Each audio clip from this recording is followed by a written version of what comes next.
Hey, about getting afternoon now. Good afternoon, everybody.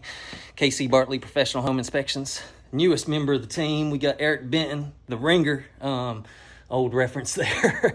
But we saw something, like to bring these videos to you every once in a while and just show you the crazy stuff that we find. But photoelectric eyes for garage doors.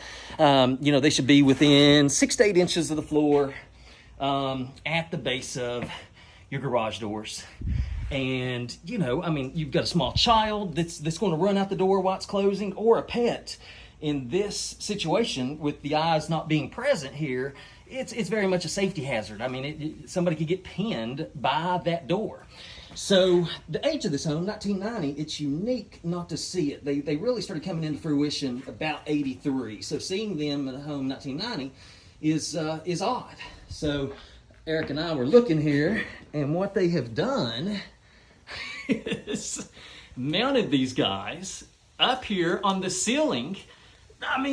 Just so the door will close. So this opener, it requires that connection between those two eyes to be present so that the door can close. So instead of, and guys, how simple it is. It's 30 foot of 16 gauge wire or whatever.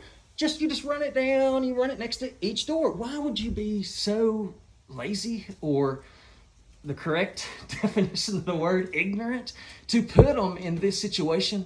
This is small, it's important for safety. We found some foundation issues, some moisture, some other things that are much more of a concern. But when it comes to children, pets, what have you, I don't know that you can rate things on concern. But it's so important to have a home inspection if you're buying a place. Guys, we're here for you. Holler at us anytime. Y'all have a great day. Hey guys,